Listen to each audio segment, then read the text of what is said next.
abantu bose bafite amatsiko yo kubona nzarongora ndi ibyo bintu ariko Imana ni umudamu mwiza dukora mariage nziza hanyuma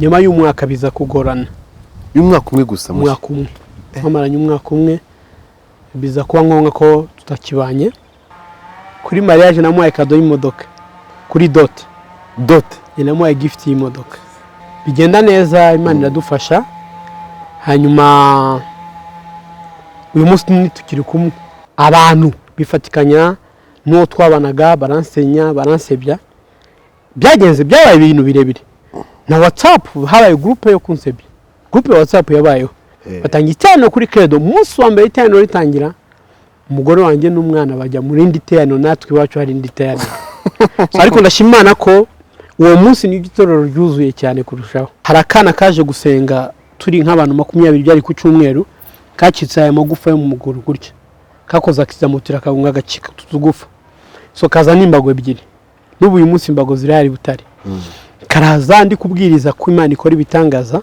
ndakabya ni haguruka ugende mu izina rya Yesu akize hari umudamu wa executive waje gusanga witwa Kabarisa Kabarisa yari ba paralyze umugongo wose colonne vertebrale yari paralyze yumva ko abona umuntu arakize mugo yagenda kumuzana mu modoka ako kanya bamuzana bamuteruye bamuryamisha hasi ibi ni ukuri Kabarisa executive baramuzi barimo bakora kodesike ngo bamutware mu Buhinde kumuvuza ahageze ikiganza ndabiye haguruka ugende mu izina rya Yesu Kabarisa arakira n'uyu munsi ni muzima ubwo n'ubuhamya bugenda bufatika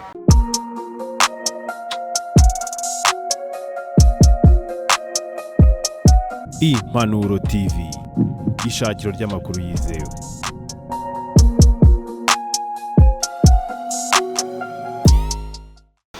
Mwese mbasuze cyane mbashimire mwese mudukurikiye ku Impanuro TV aka kanya bifuriza amahoro n'ibigisha turuka ku Mana ibihe byiza kandi aho mudukurikiye muri mu mpande z'isi zigiye zitandukanye cyane cyane abadukurikira atari Abanyarwanda buvura urukinyarwanda mbifuriza umugisha cyane cyane inshuti zacu z'abakangomani inshuti zacu z'abarundi inshuti zacu z'abagande inshuti zacu z'abatanzania mwese mukomeze kugira umugisha kubera ko mwahise mukurikira Impanuro TV uyu munsi ndetse n'abandi mwese mudukurikiye aho muri hose mukomeze kugubwa neza tubaha ikaze mu kiganiro cyacu cy'uyu munsi tugiye kugaruka kuri byinshi bigiye bitandukanye ngire ngo uyu mupapa muri kumubona ni umupastor n'umushumba muri make ni umukozi w'Imana mu buryo busobanutse rero abantu benshi batandukanye bashobora kuba bamuzi haba muri Zion Temple haba muri Global Revival Church ari naho nge naje kumenyera ubwo nigaga muri kaminuza y'u Rwanda Butare mwaka 2017-2018 nibwo twajaga tugira gutya tukajya gusengerayo tukagira ibihe byiza cyane mu itorero Global Revival Church shimire n'abantu bose bagiye kwita bamwibuka uko mvuze gutyo rero uyu munsi hari abantu batamuherukaga bateruka amakuru mu Rwanda hari amakuru agiye acicikana kugenda muri kuva muri Zion kuva muri Revival kugenda n'ibindi bibazo bitandukanye muraza kugenda mwumva rero uyu munsi reka nishimire ko tugiye kubana namwe cyane cyane ko ari umunsi umugisha kuri twebwe twese mushumba reka maze nkwakira banze bibwire maze ubundi unadushyira imbere y'Imana kino kiganiro kize kuba kiri mu ruhande rwayo kuko tuzi ko ni idufasha muri byose kugira ngo bize kugira neza ikaze ku Impanuro TV murakoze mukozi w'Imana Yesu agumugisha amen nitwa Pst Delphin Nzamwita nkaba ndi umuvugizi wa Global Revival Church yego mu Rwanda ndetse no ku isi yego nkaba nishimiye kongera kuba ku Impanuro TV Imana ibaho umugisha Imana umugisha reka dusenge Imana Uwiteka Imana ihoraho turagushimiye kuri Imana itanga ubwenge uri Imana igira neza ibihe byose kandi ntabwo ujya uhinduka ngushimiye amahirwe akomeye nk'aya yo kuma kuvuga imbere y'ubwoko bwawe ndavuze ngo izina ryawe rihabwe icyubahiro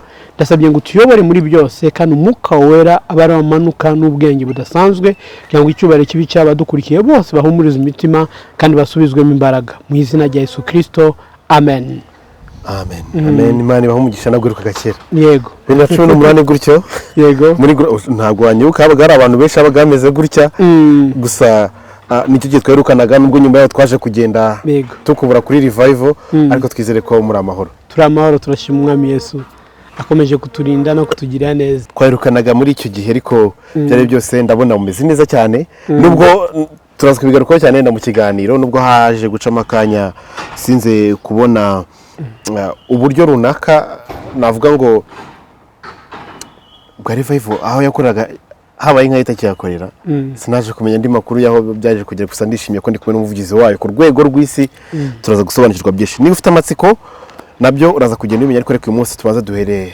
Pst Delphin ubundi amavuna amavuko bavutse ryari wavukiye mu muryango ukijijwe wamenye ubwenge mu muryango ukijijwe kugira ngo uyu munsi ubure umushumba byagese arabiba byaraturutse ubundi mumenye ubwenge mwisanga ku isi mwasanze ibintu bimeze bite mwisanze he wow Yesu agumugisha cyane amen navutse muri 76 ya mu kwezi kwa 12 tariki 31 mvukira ahantu Kisangani muri Kongo yego hanyuma nkura nk'abandi bose mvukira mu muryango basenga abana bagaturika bakunda gusenga papa na mama yego hanyuma muri 96 niho naje kwakira umwami Yesu umukiza ko icyo gihe cyose nubwo navukiye muri uwo muryango ntago nakunda gusenga nari mu buzima busanzwe nk'ubw'abandi bose badasenga ariko 96 kwezi kwa 9 niyo nakiriye umwami Yesu mu itorero rya ADPR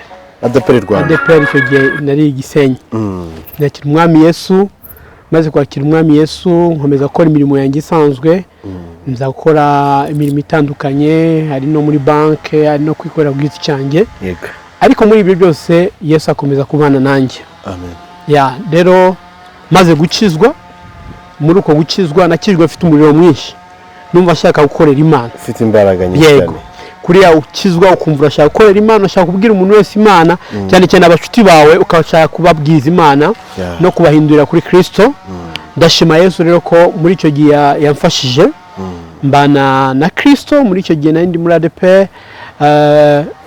nakora natangije itwara trompette de Dieu iba Gisenyi ubu yarakuze cyane yarakomeye cyane ngo wayitangije yani nge nayitangije dutangira nta muntu n'umukijwe urimo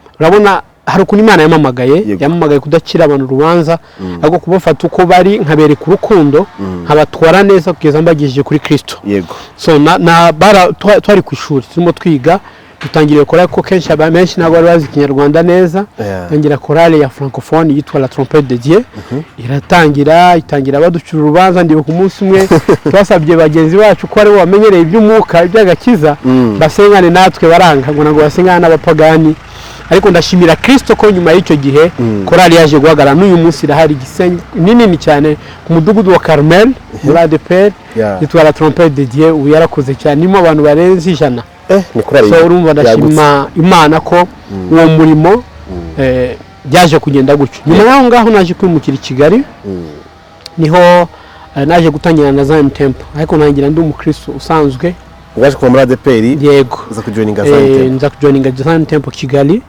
hanyuma nza ndi umukristo usanzwe Kicukiro ahantu bitaga muri Cave batangira nkagenda nkasenga nkabumva ni byiza nkunda Pst Gitwaza nkunda ijambo avuga rikanyubaka yego so anyubakamo ikintu gikomeye cy'ikizere cyo kuba nakorera Imana kandi nabaho neza ya nza rero gukomeza Zion Temple muri 2002 nyoro naje kujya kuba umushumba Inyamata sinzi waje kugeraho uza kwimikwa yego nk'umushumba ndagusobanura uko byagenze kagira inkuru rero nagiye Inyamata 2002 ariko byari ibintu bitangaje kuko mu bintu natinyaga kuba umushumba numvaga nafasha abashumba mu buryo nshoboye numva nakorera Imana ariko ndibuka icyo gihe ndimo ncuruza nafite akaduka kuri Keystar k'amatelefone ncuruzaga amatelefone none uza kumva ijwi rirambwiye byari nijoro imbira ko ngomba kwikorera namye ngo ndaguhamagaye ugomba kunkorera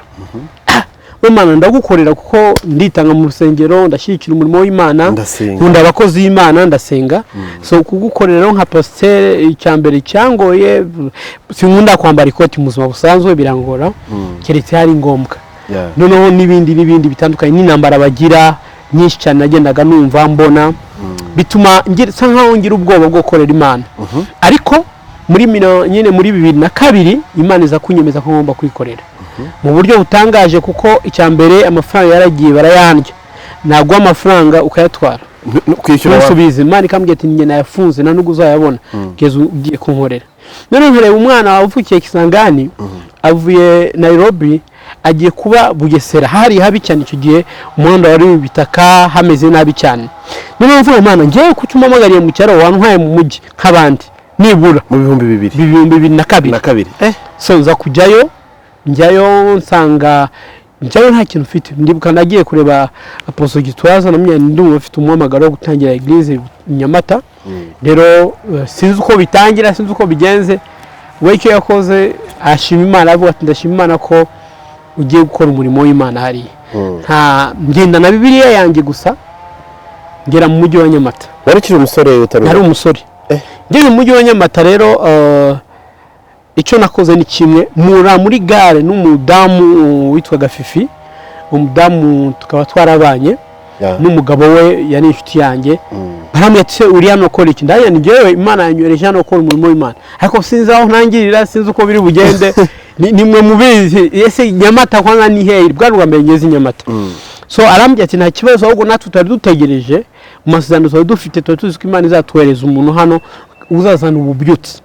Rero arambye ati rero nta n'ikibazo, daye ntagufata hotel ndagucumbikira mu rugo.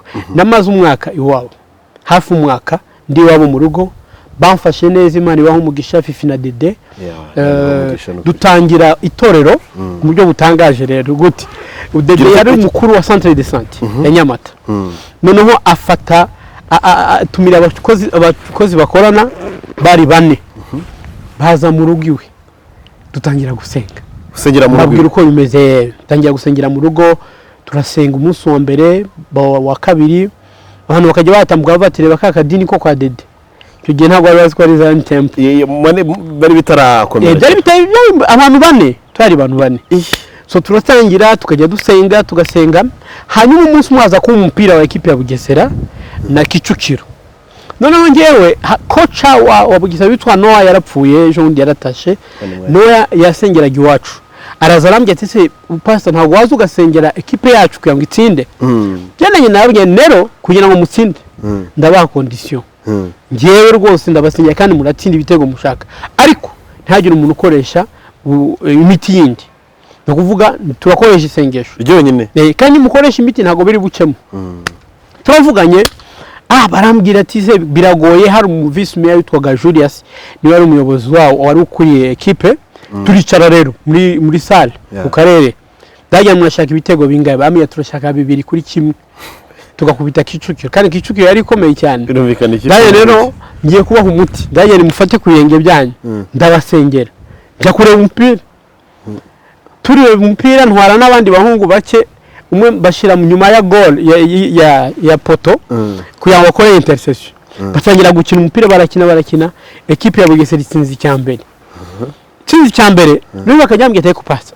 Wa muti wa manzi ukora. Kandi muhumure, Yesu arashoboye. Yesu arashoboye kandi araza kuba ibitego mwansabye, gusa nuko mwasabye bike ibyo muri bubone. Ako kanya Kicukiro batsinda icya kabiri, icyambere nayo yakimwe kuri kimwe. Baratangira kundeba ati uwo mupasi yashobora kuba yatubeshe, yatubuje gukoresha imiti, hanyuma rero ibintu bibaye. So ikintu cyaje kuba shima Imana, baje gutsinda icya kabiri Bugesera. Batsinze icya kabiri, umupira wari ugiye kurangira, ndibuka baranteruye, batangira kuvuga ngo pastor wacu. Icyo wari utaranimikwa ku bushake cyane. Oya, narumvuga butumwa ngiye gutangiza itorero. Banyimikiye mu itorero natangiye ndaza kubikubwira. None urumva batangiye kuvuga pastor wacu. Abo bose n'abafana, icyano rikurikiyeho twasenze turi 90. Yes. Ikipe imaze gutsinda 90. Senga turi 90. Ku munsi wari umunsi wa gatanu itorero ritangiye 90 mu rugo rw'abantu. Tujye ndibuka byaje no kubibazo byinshi nyine n'iki, ariko ndashima Imana ko nta cyabaye mu buyobozi n'iki, ariko Yesu akora igitangaza, baratwumva. Dutangira itorero gutyo, tutangira gusenga kugeza aho tugeze ku ijana. Icyumweru gikurikiyeho twabaye 150. Mu rugo niba muri iryo tushiraho veyo yo kwa gatanu, baza kuzana umukecuru urembye yararwaye diabete kuva ari Burundi, yaramaze imyaka 30 arwaye diabete. Uwo mukecuru bari bamenyeye ku hospital bita ya ADPR, yagendaga buri gitondo kumuteza ushinge. Umukecuru baramuzana atagenda, bamurambika aho muri salo turimo dusenga. Dufite amasengesho yo gusengera abarwayi. baramuzana nayo murebye mbona ararembye pe ndavaye ibingibi no kungerageza ariko mbwira Yesu ngo wavuganye nanjye ko uzakiza abarwayi so uyu muntu agomba gukira icyo nakoze nabwe nta nugo ndi bumusengere mu izina rya Yesu Kristo w'i Nazareti wapfuye akazuka nahaguruka byinira Imana kandi arahita akira bashaka kumuguza mumureke nahaguruke mukicura arahaguruka kuva uwo munsi yarakize na bugingo n'ubu diabete yaragiye nk'imbere inkuru zinyida rero mu mujyi hose noneho abantu baruzura tujya mu gipangu hanze nandigwa control y'abantu niyo rero navugaga ngo reka dutangire dushaka sale ahantu bita kuri cafe de Nyamata yego ndahabona kwa Manuel nawe mbere umwana mwiza nta mafaranga nari mfite cyakora nari mfite agakamera kanjye ndakagurisha nishura amezi 3 hanyuma ayo mezi 3 icyo gihe twari dufite ingoma ariko mu rugo twakubitaga ameza niyo yari ingoma yacu ni jerekani yego niyo byari ingoma tujya rero aho ngaho muri sale ya cafe de Nyamata dutangira rero gusenga dufite ingoma icyo gihe umusore witwa Eric n'umupapa niwe tuguriye ingoma ayigura 9,000 zino z'uruhu tumwakira nk'umwami ko tubonye igitangaza cy'Imana so dutangirira aho ngaho dukubita ingoma hanyuma nihuse haza kuba hatoya cyane nta nubwo twamaze amezi 3 mu mezi 2 hari cyaba hatoya tuba hejuru ya 300 so ibyo icyo gihe dushaka sale turayibura tureba umugabo witwa Eugene w'Inyamata hariya mu mujyi mbere y'agasitasiyo kari gahari yego Eugene atubera imfura atwemerera kutuha ahantu ariko tutari dufite amafaranga 100 gusa kandi twari dukeneye 500 Eugene arahavugurura hose akora ibintu byiza atubwiye tumuzana ibyo 100 cumbikira inzu y'Imana kwa Eugene twamaze imyaka 3 hari sale nini cyane yakiraga abantu hafi 1000 iruzura nayo iruzura abaturage hari bitangaza byinshi aho ho ntago nakubesha uyu munsi umujyi wa Nyamata umuntu wese wabaza abaye umunyakuri tari bya bindi by'Abanyafrika kwibagirwa ibyiza umuntu yakoze umujyi wa Nyamata narawuhanuriye ndi mu bantu bahuhanuriye nageze hari umuhanda w'igitaka ndabye ni hano ndabona hazaba kaburimbo kandi autorite aha hantu hazaba ikibuga cy'indege aha hantu amakartier bazashiraho éclairage public babe aha hantu igihe kizagera umujyi wa Kigali abantu benshi bimukire hano rero ufite ubwenge icyo gihe kibanza cyaguraga 5,000 isambu yari 25 yego rero usuze uyu munsi ariko ejo uzahaga ko ndabona mubara amamiliyoni y'amafaranga abafite ibibanza muhagare ku butaka bwanyu mwemere mupfe nona ariko ejo muzazuka kandi muzamubara amamiliyoni bamubaranseka turiya mu pasiteri n'umuteka mitwe ibintu byinshi cyane ariko ikintu shima Imana ndabona Nyamata ifite verdure ubwatsi ari icyatsi butakiri umuhondo kuko gihe bwari umuhondo ushobora gutwika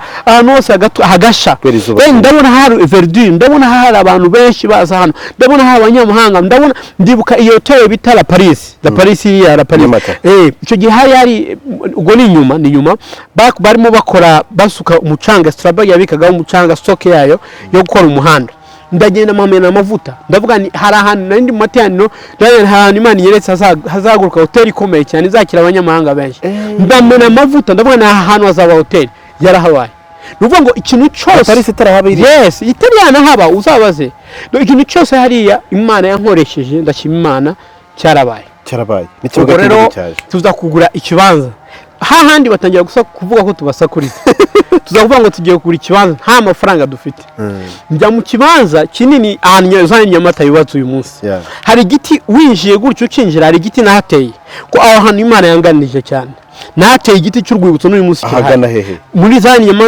Nyamata ucinjira gutya mu kibanza cyabo ucinjira gutya hano gutya hari igiti kimeze ukuntu kimeze nk'umutaka nahateye kubera ko aho ngaho nahaganiye n'Imana mashyira urwibutso aha ngaha kizaba urwibutso rw'amagambo Imana yaganiye nanjye none mumanuka kuri icyo kibanza hari umugabo ashaka kukigura 5,000,000 njyewe ntafite n'ifaranga na rimwe ndagenda mpageze mfata ubutaka ndabusengera ndabamana ubutaka nta wundi muntu uzabugura nta yindi business izabukorerwamo ni inzu yawe izubakwamo umva uko Imana ari seriye none mumagara nyiri kibanza hamwe ndashaka 5,000,000 ndamye njyewe mfite 900 hambwe atari ko pasteur njyewe ndashaka 5,000,000 wowe urambwira 900 ndamye nukuri hazubakwa inzu y'Imana abantu ngo runaka agiye kuma amafaranga 5,000,000 ndamye rero nta kibazo gusa icyo nzi hazubakwa inzu y'Imana icyabaye ni iki Imana ni gitangaza wa mugabo yasabaga kredi yo kugura aho hantu biranga. Wa mugabo yitwaga Inyasi nyiri icyo kibanza umwana we ararwara araremba. Biba ngombwa ko ajya kumuvuza. Ambwira ati pastor none se wambaye mereza miliyoni ndamuyerega mfite 900 ayahehe. Nihuse rero aza kuyemera ndayabura magarara hahandi mbwira Imana ngo Mana ntago ukoze isoni uyu munsi namuhaye gahunda y'ejo saa 10 ko nzamushura. Ndashaka rero ejo azaze sinzakorwe n'isoni aho hantu numvishwe irambye ngo humura. Ndabikora kandi ndaza kwishura ayo nani ndaza kwishura ayo mafaranga.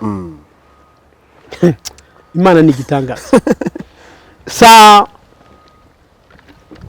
8 n'igice y'umunsi ukurikiyeho byaje kuba Imana aje gukora igitangaza ikibanza turakigura. Uyu munsi wubatse Zion Nyamata. Zion Nyamata ukuntu twayubatse nawe kirase byaje warabitoye n'umuntu waje abiguhereza ni umuntu wamamagaye amama icya 10,800 amaye icya 10,800 yego. Hanyuma na nitororo ryongera makeya turakigura 900 n'ibihumbi 50 by'umukomisiyoneri ba 950. Abakristo baracyabaho? Yes barahari. None ndangije turasenga sibyo none kibe kibazo cyo kubaka. Ndashimira umudamu witwa Tatu ndimo mvuga ngo ndashaka kubaka bari umunawe basengeraga iwacu. Arambye ati ngiye mfite isambu irimo ibiti ngwino uteme ibiti byose ushaka bizubaka inzu y'Imana. Ama ibiti byose muzamuze tubaka igihangare. Twimuka rero tujya gutangira rero rusengero nihuse. Twahise nakoze system buri mu Kristo buri munsi w'amateraniro yazaga yikoreye ibuye buri muntu wese. Yes waritoragura warigura ukazana ibuye kwa kabiri ukazana ibuye kwa kane no ku cyumuru ukazana indi bisama amabuye 3 nuko twubatse fondation ya rusengero. N'ibindi byose turazamura nihuse nuko byagenze. Imana ikora igitangaza Zion Nyamata uyu munsi irahagaze. Yes kubera Delphin n'Imana hamwe n'Imana nukuri.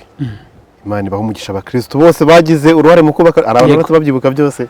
Barahita babyibuka ko barabizi. Yego icyo gihe urumva wari uri mu murimo w'Imana umaze noneho no guhabwa ubushumba. Yego nahawe ubushumba 2006 niho baje kunyimika mbere yuko twimuka. Apostle arazaransengera Apostle Gitwaza asengera nk'umushumba. Biba byiza turashima Imana ko yansengeye mu mushumba wemewe ariko mbere yaho ngaho hose nari umuvuga butumwa nuko banyitaga umushumba bagutaga pastor kubera ibikorwa n'imirimo bibaho cyane. Urumva habaye intambara nyinshi ntago nazivuze mu mujyi uri yasenga Satani twabonye inzoka amahereko y'ibinyoma ariko Yesu ajya yamamara kandi afite imbaraga. Nibyo saje najye gavuga ngo na Apostle Gitwaza nawe ngo ngibyo kandi ari ibinyoma n'ingibyo by'ibinyoma. Yego urumva na Dabita abakozi ba Satani babazanye imirimo yo guharabika kugira ngo basenye umurimo w'Imana. Gusa baratsinzwe bava gusenga inzoka se ngo usengera ahantu hari inzoka. Bateguye n'abahanuzi bakajya bahanura mu byumba by'amasengesho ko nsenya inzoka. Impamvu bari abantu bakira ibitangaza bihari ntago ari iby'Imana n'iby'inzoka.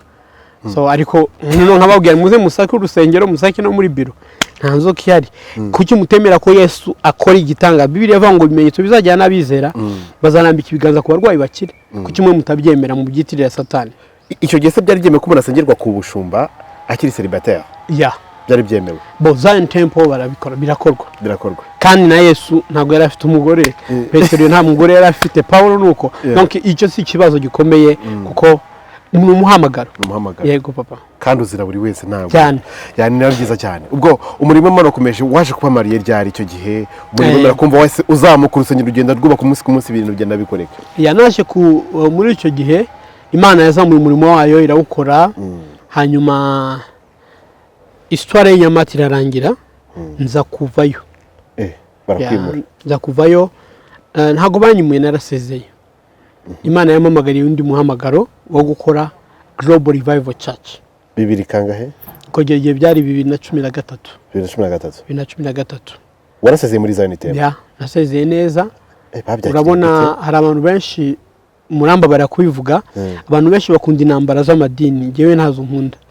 Kuko nzi ko nta urwanira Imana kandi ikintu cyose watangiye cy'Imana Imana irirwanira. So byaje kugenda gute? Naje kubona reka haje kubaho kutumvikana n'abayobozi banjye bamwe bo bitari umubyeyi wanjye ariko abari bankuriye direct yego mbona haje kuba mu kintu cy'amashari cyane ko umubyeyi yarankundaga cyane haza kuba mu kintu gisa nkaho ari uguhangana ndababwira rero naje gukorera Imana mfite amafaranga yanjye hanze ntabwo rero naje gukorera Imana kugira ngo duhangane n'abantu cyangwa bigende gute so ndababwira rero icyiza tutarwanye ngo dusebye imbere y'abantu abakristo tubabwirije ubutumwa bwiza twongere tubasenye kubera intambara zacu ngiye urusengero naje mfite Bibiliya mbasigira urusengero basigira ibintu byose Yesu abumugisha icy'ingenzi ndasaba ngo umukristo wese wasengeye hano hazasubira inyuma Yesu yaje kubikora n'uyu munsi baracyasenga umubyeyi Apostle Gitwaza byakiriye gute bo byaramutunguye byakira bisa nkaho bimubabaje tuza kumara imyaka 5 nta communication ihari ku icyo gihe hanyuma nyuma y'imyaka 5 ugiye kuri YouTube ya Zion uzakurikirana urebe turimo tuvugana anyakira muri Zion tena umwana mu rugo yego nyakira nk'umwana mu rugo twiyunga tumeze neza imbere y'abantu kuri YouTube channel ya Zion Temple video bamwe baravuga ko ku ruhande rwawe icyo gihe wari wiyemeye kuri Zion ko amaze kubona umaze kugira imbaraga nyinshi umaze kugira abakristo benshi amaze kubona imbaraga z'Imana ziri muri we ukitandukanya na Gitwaza niko abantu benshi yingire ngo byagiye bivuga kigeze 2013 yego ariko nyine ukuri gwari nuko ngo hari ibintu byinshi baba bavuga ngo baranyirukanye abandi bavuga ko ndumwe scroll ibintu byinshi cyane ariko namenye ikintu kimwe abantu batakuvuze ntago watera imbere ibi nabaho bale n'abantu badufasha kutuzamura kuko uri ukigiye cya Penina na Ana iyo Penina atamushyiraho pressure ngo muvuge Ana ntabwo ari kubona umwana so bavuze byinshi ariko kuri nuko hari byo tutemeranyeho n'abayobozi bankuriye direct ndasezera hanyuma nyuma y'aho ngaho abayobozi batagihari ngena n'umubyeyi turahura turiyunga nta kibazo na kimwe ubu Zion Temple ni wacu ni mu rugo 2013 nibwo revival wayitangije naragiye kubera urabona birakomeretsa nayo ifite udukomere dutandukanye cyane cyane itorero kurireka wabyaye rigeze ahantu ubona itangiye gutera imbere itangiye kuba itorero kurireka biravuna narakomeretse nkomereka mu buryo budasanzwe ni harepo ndavuga ni aka kanya reka mbe ntuje ni cyane negereza Imana so bigenda gutyo 2015 niho natangiye Global Revival Church Global bigenda gute ndimo senga icyo gihe nagiye Nairobi wese usura Nairobi icyo gihe nagiye Nairobi njya kureba umukozi mako nashaka kwansengera icyo gihe nari ndemerewe cyane mbona na Archbishop Kitonga Nairobi tujyana ikiganiro kinini cy'isaha ni gice turavugana ndashaka gukira ibikomere aransengera hanyuma arampanurira ko nzakorera Imana amicyanditse kiri muri Ezekiel 2 ngo Imana igiye gutwara ahantu kure y'umujyi ariko aho hantu uzakorera Imana kandi Imana izagarana nawe izakoresha ibitangaza izakoresha ibintu bitandukanye kandi izaba ari ibintu by'imbaraga gusa uzaca mu ntambara nyinshi uzihangane nyuma y'izo ntambara Imana izakwibuka nza kujya i Butare mu buryo butunguranye 2015 naho mageze ntangira nari ngiye gufasha umushumba umwe itorero ryo kumufasha so naryo iryo torero ryari rimaze imyaka 2 rifite abakristo 5 i Butare mu mujyi iryo torero gizwaga gute ntago ndi burivuge kubera impamvu z'umutekano waryo nonza kurifasha nyuma nkihagera banyakira abakristo 5 nyuma y'ukwezi kumwe bari bageze ku 180 so byagenze gute aho nayo Imana yabanye nanjye harakana kaje gusenga turi nk'abantu 20 byari ku cyumweru kacitse aya magufa yo mu muguru gutya kakoza akizamutira kabunga gacika tutugufa so kaza nimbago ebyiri n'ubu uyu munsi imbago zirahari Butare karaza ndi kubwiriza ko Imana ikora ibitangaza ndakabwira ni haguruka ugende mu izina rya Yesu ndabwira ngo bwira imbago zawe bye kazibwira bye zijugunye karajugunye haguruka ugende mu izina rya Yesu Kristo arahaguruka aragenda sasa ayo makuru agenda mu mujyi arasakuza abana umuntu ko ibitangaza barahurura rero hahoho Butare nagize faveur ikomeye cyane abantu barimo nkurikira babaye Butare barabizi si byabigize nkana cyangwa se babandi ntago bajya babura ariko bazukuri ko nimbago zirahari n'ibindi birahari n'amafoto ndayafite kuri Global Revival Church site ya Facebook turayafite arakira akize. Hari umudamu wa executive wari waje gusanga witwa Kabarisa. Kabarisa yari paralize umugongo wose, colonne vertebrale yari paralize. Yego. Yumva ko abona umuntu arakize, umugore yagenda kumuzana mu modoka. Ako kanya bamuzana bamuteruye bamuryamisha hasi. Ibi ni ukuri. Kabarisa executive baramuzi, barimo bakora kodesike ngo bamutware mu Buhinde kumuvuza. Ahageze ikiganza ntabwo namusengeye, navuze ni Paulo yafataga mushwari gakiza abantu. Fatisha inkweto nturamo sandane niyambare sandane ndi kubwiriza byari nk'ubusanzwe nyene gukunda kuzambara kubera ngiye ikibazo cy'inzara. Ndamuha ndabiye haguruka ugende mu izina rya Yesu. Kabarisa arakira n'uyu munsi ni muzima. Ubwo n'ubuhamya bugenda bufatika. So Yesu arabakiza mu mujyi, Imana ikora ibitangaza. 2018 nza kuvuga rero ntago nakomeza gukorera Imana ndi umuserivateri. 2018 yego ngomba gushaka nkiyubaka ngubaka urugo hagira urugo rufatika. So nyuma y'iyo myaka yose ukorera Imana ijoro n'amanywa ugenda icyo gihe niyo wateje vuba tereka nanjye hari mu buhamya, hari mu buhamya bwinshi bitandukanye. Ibindi bimwe na bimwe ndi kubireka siko singombwa, wenda sibyo abantu bakeneye cyane, ariko nza kubaka urugo. Nubatse dukora mariage 2018 nziza. Yesu aradufasha. Ndibuka kuri mariage namuhaye kado y'imodoka kuri dot namuhaye gift y'imodoka. Namuhaye gift y'imodoka narabisabye Imana. No mana n'umugore nishimiye nkunda zamuha gift ya contact uzanshu. Abantu baratangaye. Bari mu buri butare cyangwa mwani musanzwe mu nyuma cyo kireke. Twarahuye icyo gihe ntago yari mu gihugu, turahura turavugana. Mbona n'umwana mwiza. Dupanga ubukwe tukora ubukwe.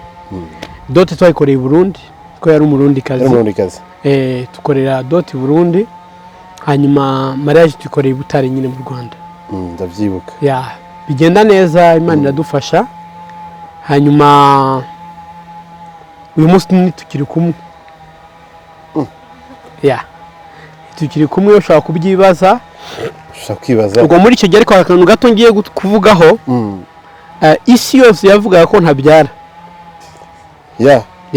Hasengera abantu bakabyara. Nabo nasengeye bakabyara. Bamwe bakavuga ati ariko se kwa dusengera twege ni tukabyara we gute. Ariko ndashimira Yesu ko nabyaye umukobwa dusa. Nukuri. Yavuga mudasaba bati ntabwo ari umwana. Nabyaye umukobwa dusa kandi mwiza nkunda. Yitwa Mugisha. Anka yana. Anka no nukuvuga ngo ni Ikibrayo kivuga ngo diafe Imana yakoze.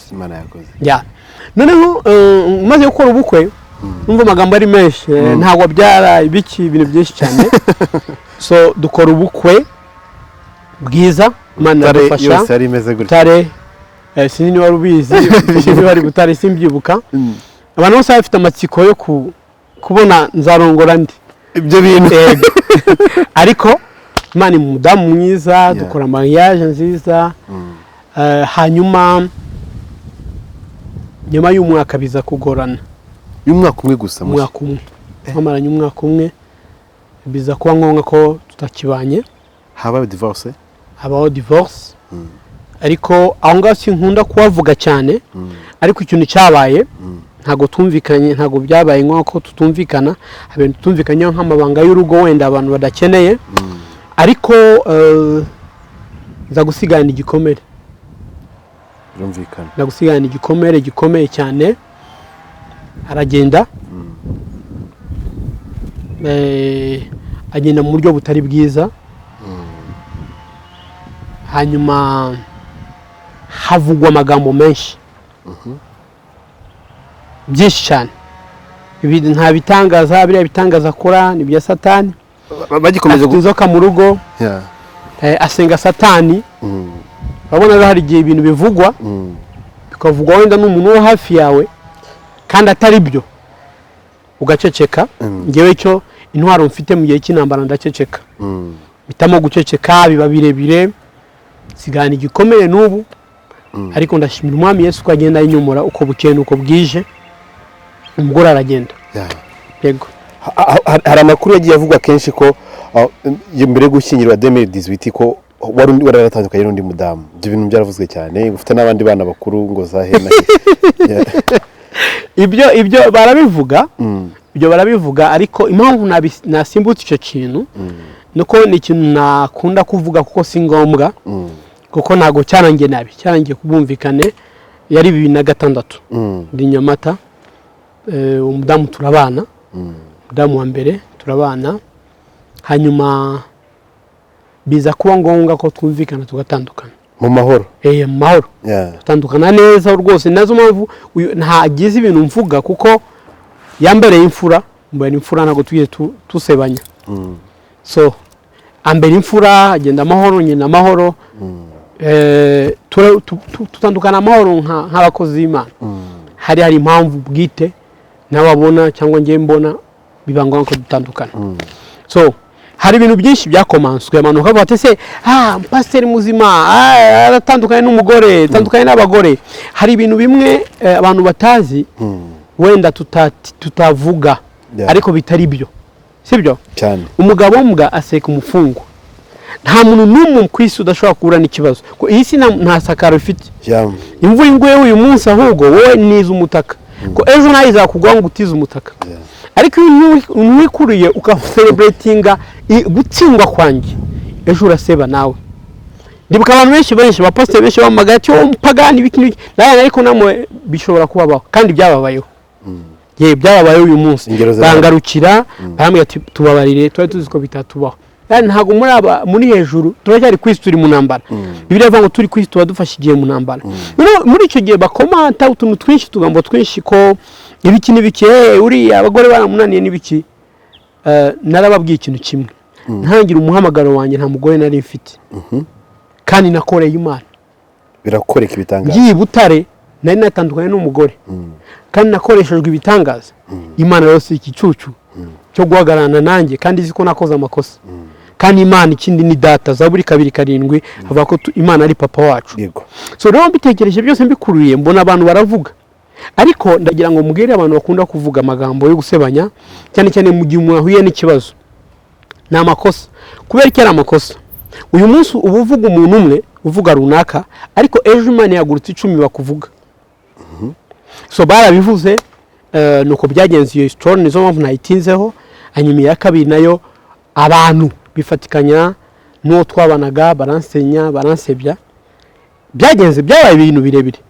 na WhatsApp habaye groupe yo kunsebya groupe ya WhatsApp yabayeho ndibwira ngo abapasiteri benshi bamagaye bambaza ati se iyo groupe wite harimo na Pastor Claude w'inshuti yanjye bavuga ko twabonye ibigo amaudio barayahana n'uyu munsi aracyazenguruka kwisi abantu bamaga ati tumvisha audio nabyo ni nkahita nkabona niba mwayumvishe bansebya wowe uri mu bimbaza naragusengeye uri ufite ikibazo cy'impyiko urakira none se shitani no wagukijije niba ari Imana rufata ukuri wabonye n'amaso yawe wifata ukuri abantu bakubwire kuko ingo ni ishuri mu rugo habamo realite nyinshi cyane utari wageramo a celebrating ko abantu batsinzwe n'uyu munsi ndahamya neza ko sivuga ko ngo ni cyahangu ibikingo ushaka gukorera Imana gute udafite umugore Yesu yari afite umugore aho yari afite Paulo yari afite umugore Petero yari amufite yatandukanye n'umugore ntabwo yakorera Imana dusenga mu izina ry'Imana ya Yakobo Yakobo yari afite Rachel na Leah nibyo sibyo Esther yakuye Vashti mu rugo hari ibintu bimwe mbona nkabona nize theology imyaka 3 muri Kenya hari ibintu mbona nkabona abantu barimo baravuga ibyo batazi kandi Bibiliya ivuga ngo ubwoko bwanjye buri mbwe buze kutamenya yaba kutamenya ari abantu baravangirwa so icyo nshaka kuvuga ni iki umugore yaba hari adahari nzakorera Imana umukozi w'Imana wahamagaye by'ukuri ameze nk'amazi atemba amazi atemba gutya umugezi utemba iyo uziti imbaraga zo kongera kuba zatanga n'amashanyarazi kabamo shit so iyo uzitiye ubuhe imbaraga zo kongera kuzamuka sasa ngewe nazitiwe n'abantu benshi cyane ariko byamaye imbaraga zo gutanga amashanyarazi uyu munsi abantu barangoye ariko nkabatwika hari imbaraga zibatwika kubera iki umutima nama w'umuntu ubuze ukuri utabwira abantu ariko wa mutima nama ni uzadufasha kugera ku mwami Imana so ijuru nzarijyamo iyo ni isezerano ryanjye naba mfite umugore cyangwa ntamufite neje Imana ishobora kuzanyubakira kuko Imana izi umugambi wayo ariko nanone hatanga inama ko sirtu abakristo mu gihe cyose haba umushumba haba umuntu ugize ikibazo ntimugaselebrating hamwe na satani kumusenya kurushaho, ahubwo mujye mwibuka igihe cyiza yabasengeye namwe mutangire mu musengere. Yesu agumugisha. Ntabwo byoroshye cyane aho ngaho ibyo bihe byose byabaye nari ndi Butare narabyumvaga byinshi narabyumvaga. Hari amakuru amwe yagendaga avuga ko kugira ngo utandukane uwo mudamu uriya murundikazi turamusuza ahantu ari n'umwana bavuga ko ari umupasiteri mwakoranaga umurimo waba waramutwaye. Amakuru yaravuzwe rwose mu gihe byaravuzwe kuri kwabyo nuko ntago ari byo icyo gihe twakorana n'umupasiteri bitashimiye Yesu amumugisha.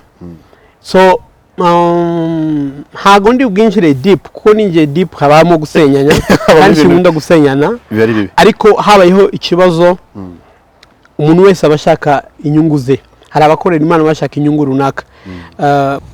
No kuvuga ngo mwarakora shimye mwari mwaraturukanye i Kigali cyangwa ni wagiye usanga Butare yatangiye ryatoro ry'abantu batanu. Okay. Imana igumugisha waje neza cyane. Ntago shimiye twakoranye, ntago twavanye i Kigali, yasanze i Butare. Yagusanze yo. Yasanze i Butare. Aza mu by'ukuri ntago nari nzi ko ari umushumba, asanga kuri kaminuza icyo gihe twasengera hafi ya kaminuza. Bayita Bartos. Bartos, très bien. Sale nini cyane. Hari abanyeshuri benshi yari toro urabizi nawe. Twazaga gusengera. Très bien. Noneho kuri Bartos araza mbona yambaye neza, araza yicara mu bantu bakristo.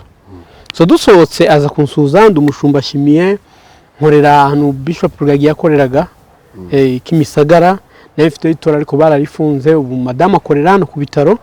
Ndaje muri iyi minsi ndi hano nakunze itorero nzajya nsengana namwe.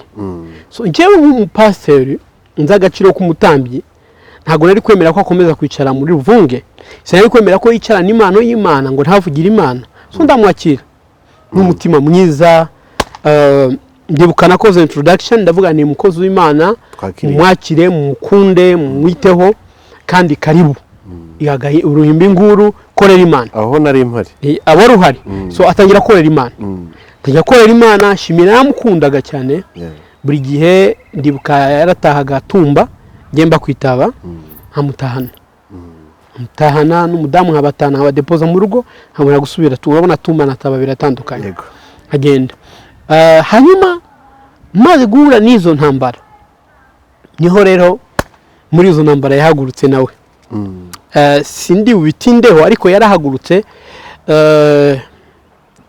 atangira kunsenya no kuvuga ibintu byinshi bitandukanye bijyanye n'umudamu bijyanye nanjye ibiki n'ibiki, ariko ndashimana ko uyu munsi tuvugana bisanzwe nta kibazo.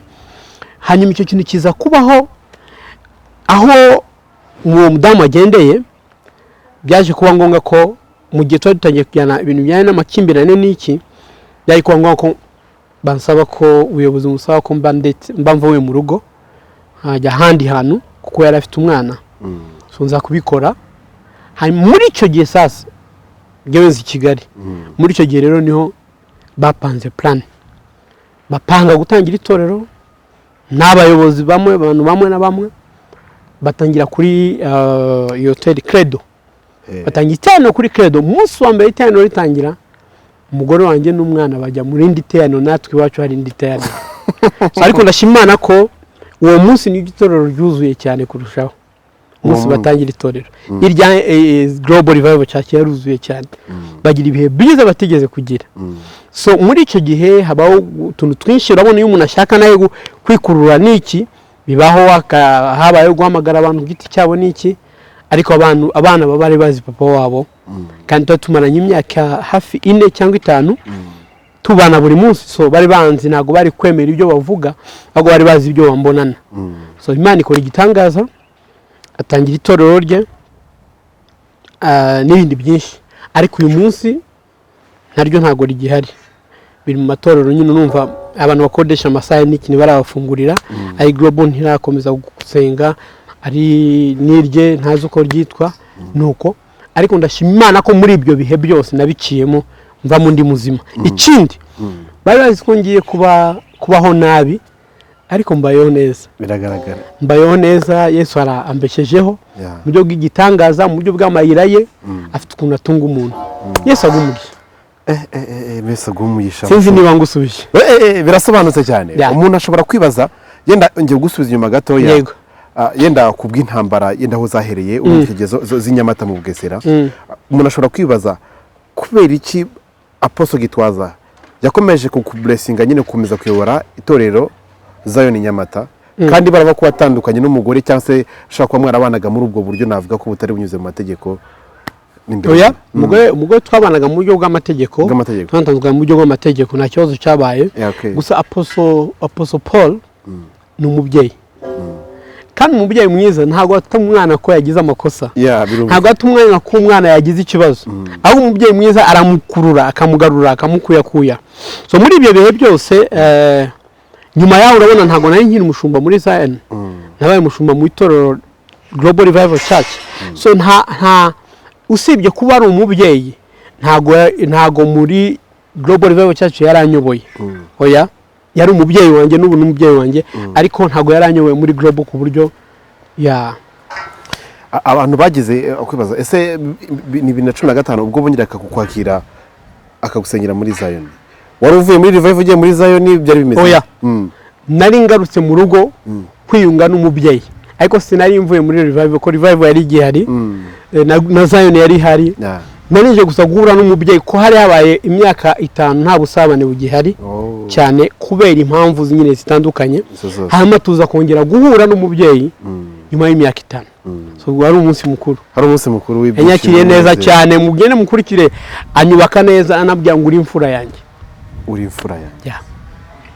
uri imfura yanjye n'uyu munsi n'umubyeyi wanjye aransengera angira inama kandi ndamushimiye aho ari Imana imumugisha Apostle ndabiza radukurikiye cyangwa se n'abandi badukurikiye baze kumubwira ko tumusuhuje mu izina rya Yesu Kristo rero ndashaka ko dukora kino kiganiro gutya ngire ngo hari uburyo runaka wagiye ukora n'abashumba batandukanye mu gihugu harimo ba Pastor Mutesi n'abandi mu buryo bwo kwigisha ijambo ry'Imana ibitare ibintu nk'ibyo gutyo mwabanye gute ngire ngo nari mu bantu mwagiye mugirana imirimo ikomeye cyane yo kubaka mu bwami bw'Imana Pastor Mutesi ndamushimiye afite qualité ikomeye cyane wenda ntabonanye abashumba benshi iyo guca bugufi no kuhora yibuka azirikana umuntu bagiranye ibihe byiza Pastor Mutesi n'uyu munsi anyita daddy kubera iki twarakoranye igihe kinini twagiranye ibihe byiza yambereye umugisha yamfashije kubaka itorero rya Butare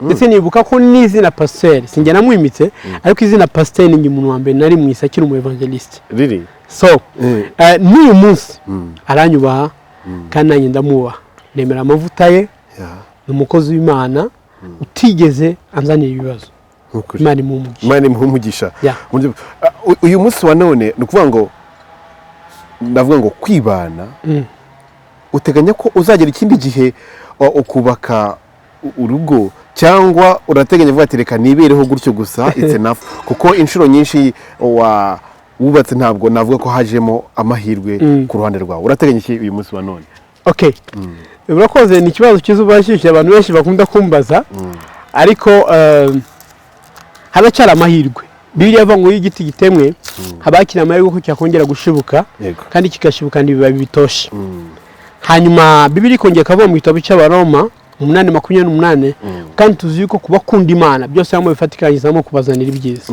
so njyewe ndateganya ko icyo kintu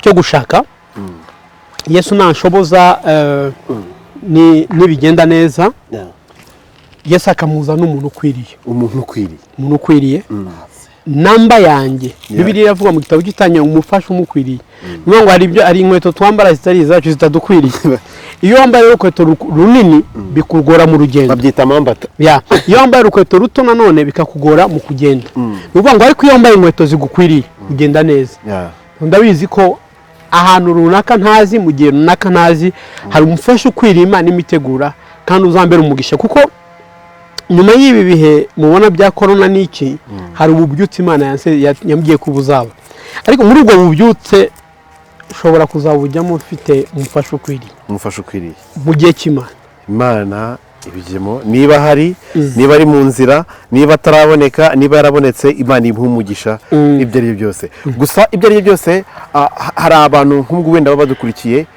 bavuga ati Pst Delphin twabanye mu bihe bikomeye cyane urumva intambara warwanye ni nk'izo Gitwaza yarwanye kuko bavuga ngo nawe ngo burangwa yarapfuye ngo ibiki ngo afite ngo inzoka mu nzu ngo ifoto ye ngo iba mu isanduku sanse dakadate nabwo urumva nagiye muri izo ntambara ibintu nk'ibyo ngibyo ariko mwagiye musohokamo Gitwari kuko uyu munsi wa none nta ushidikanya ku Mana ari muri Apostle Gitwaza n'uwasenganye nawe mwagiranye ibihe byiza nta ushidikanya Imana iri muri Pst Delphin ibyo ari byo byose uyu munsi aranavuga ati reka ndashaka ko tongera gusubira muri bya bihe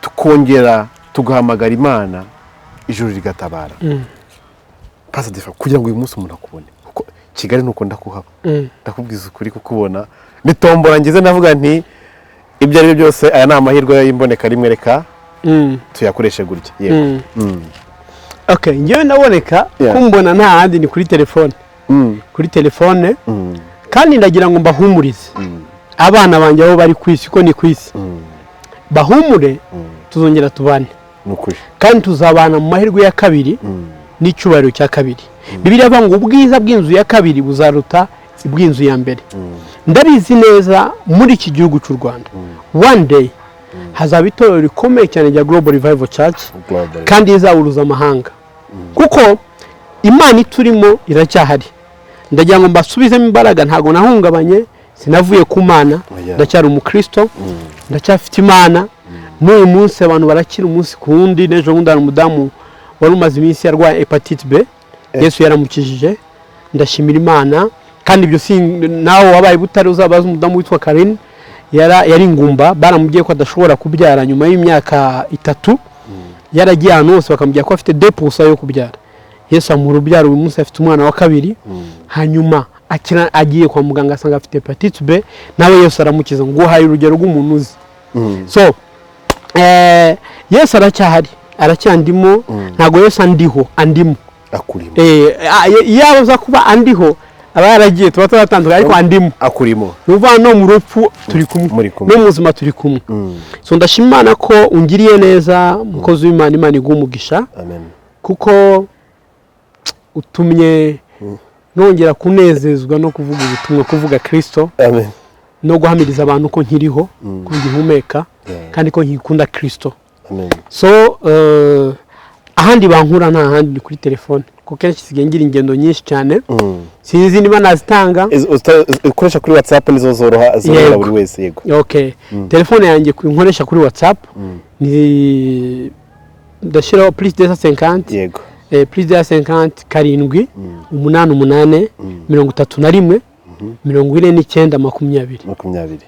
karindwi 88 31 20 yego ni Pst Delphin umuntu ashobora kwibaza uyu munsi wa none abantu batekereza ko abashumba cyangwa se abakozi b'Imana mu buryo butandukanye intambara zo mu rugo zidashobora kubageraho ngo divorce ntiyamugeraho kuko ngo arasenga asengera abandi batekereza ko mbese mu rugo rw'umupasteri abari muri Edeni niko naza kuvuga abari ahantu heza cyane adashobora kugira intambara izo arizo zose ese ibyo nibyo koko n'ukuri byo ni kinyoma 100% uri muri kunkurikira wese ari umupasteur yinoshe nababana uvuga ngo bizaba ari kinyoma kuko umupasteur n'umuntu ufite umuhamagaro wo gukorera Imana ariko uwo muhamagaro ukaba uri mu mubiri w'umuntu pasteur ashobora gukora amakosa pasteur ashobora kugira ikibazo mu rugo kandi reka mbabwire ingo nyinshi ziri mu bibazo barenzaho ariko ndagira ngo nibutse abantu ko Yesu Kristo agarutse uyu munsi ntago azatwara abantu bawe mu mitima ntazatwara abantu bafite amaganya no kuvuga iki rero warumbajije nta rugo ntago Satani atinya umuntu numwe birabana turageraho atarasi imyambi haba urugo rwa pasteur haba urugo rwa bishop haba urugo rwa archbishop haba urugo rwa apostle haba urugo rwa evangelist haba urugo rwa prophet Satani yahatera mu buryo bumwe cyangwa mu buryo bundi rero ni kinyoma nta muntu Satani atatera kiri ku isi uko byagenda koze yes ko byagenda duhere twiteguye turweteguye kurwana cyane kandi ikindi nuterwa runaka naterwa uzamutabare kuko nawe nuterwa azagutabara ariko ntuzafashe satani kumwica yego tumukomeye cyane dusoze ndacyo bariko dushimira Imana yaturinze dushimira n'abantu batandukanye n'abantu bagiye babana nawe mu bihe bitandukanye cyane cyane nongera gushimira abantu baguteye inkunga zose mu kuzamura Zion Nyamata kuko uyu munsi n'ikimenyetso cyawe n'imbaraga Imana yashyize muri wowe zatumye urusengero ruzamuka Imana igumugisha ndavuga kino kintu niki kintu gikomeye abantu bakwiye bigira kuri Apostle Gitwaza kuko nk'umuntu uri imfura ye kuko yabivuze uri imfura yanjye uri umwana w'imfura yanjye hari ibintu byinshi buriya abantu batazagombye kumwigiraho apari yo kuba ari umushumba ahubwo mu mibereho ya buri munsi mu nyigisho zitandukanye atanga ikintu abantu bakwiye kuba bamwigiraho mu mibanire ye n'abandi bantu waba wakoze ibyiza cyangwa se ibibi uri umwana we cyangwa se utari n'umwana we mu mibanire ye Apostle Gitwaza abantu bagomba kumwigira iki mu mibereho n'imibanire na muntu ikintu cya mbere agomba kumwigiraho ni umutima w'ikibyeyi ni umubyeyi icya kabiri nanone ni umutima uciye bugufi wakira umuntu wese uko ari n'imyanda afite icya gatatu nanone bakwiye kumwigiraho ni ubwenge ni umunyabwenge cyane afite ubwenge bwinshi bwo kumenya igihe gikwiriye cyo gukora ikintu n'igihe kidakwiriye cyo gukora ikintu icya kane ni ikintu bagomba kumwigiraho cyo kudacira umuntu urubanza ahubwo akabona satani wateye umuntu kurusha kuba yamukubita amucira urubanza n'ibindi byinshi Yesu amumugisha aho hari kandi amukomeze ikindi ni umukozi w'Imana ndamwemera Imana umugisha abakristo ba Revive Global Revive Church bose Imana ibaha umugisha ndizera ko turi tayari kongera guterana amen vuba cyane Imana iraje ibihindure amen twongere duhure ingumba zibyare abafite ubumuga bakire abarwaye indwara zidakira bakire muri make amayira yongera afunguke kandi tunifuriza umugisha umuntu ore wese wadukurikiye ndetse wanafasha n'umwanya kugira ngo duteze umwanya we by'umwihariko n'inshuti za Pst Delphin mukomeze kumuba hafi arabakeneye kugira ngo mukomeze kugenda murushaho gufatanya mu kubaka ubwami bw'Imana cyane cyane n'uwo mukazana wacu agomba kuza vuba cyane nk'uko batubwiye ati ndizera ko nyuma y'iyi corona izarangira tuzongera gufungura ntari njyenyine Imana ibijyemo Imana igumugisha Pst Delphin bashobora kumuhamagara kuri iyo nimero muhamagare mumwandikire kuri WhatsApp mu buganire mu buryo butandukanye gire ngo nkuko twatangiye dusenga gira ngo usoreze udushimira Imana yatubanye yabanye natwe mu kiganiro nanone sinarangiza ntagushimiye umukozi w'Imana Manuro TV Imana igumugisha amen cameraman Yesu agumugisha ntago twari tuziranye wenda mwari munzi wenda twarukanaga kera sinarizi ko wateye imbere gutya kandi Yesu akomeza guteza imbere mu rwego rw'isi no kuzamuka kuko ufite umutima w'Imana Imana ibaho umugisha cyane Imana Mana turagushimiye kuri igitangaza kandi ukaburi mwiza ngushimiye kugw'Impanuro TV ngushimiye ibintu byiza twagiranye ibihe byiza twagiranye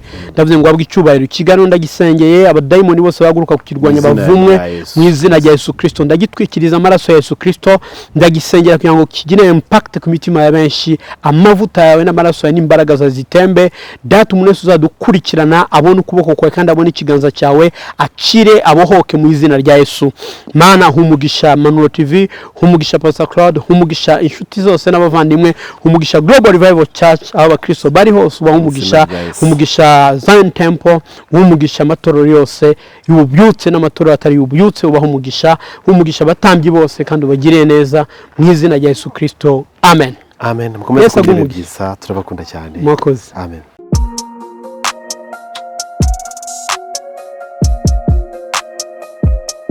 Impanuro TV ishakiro ry'amakuru yizewe.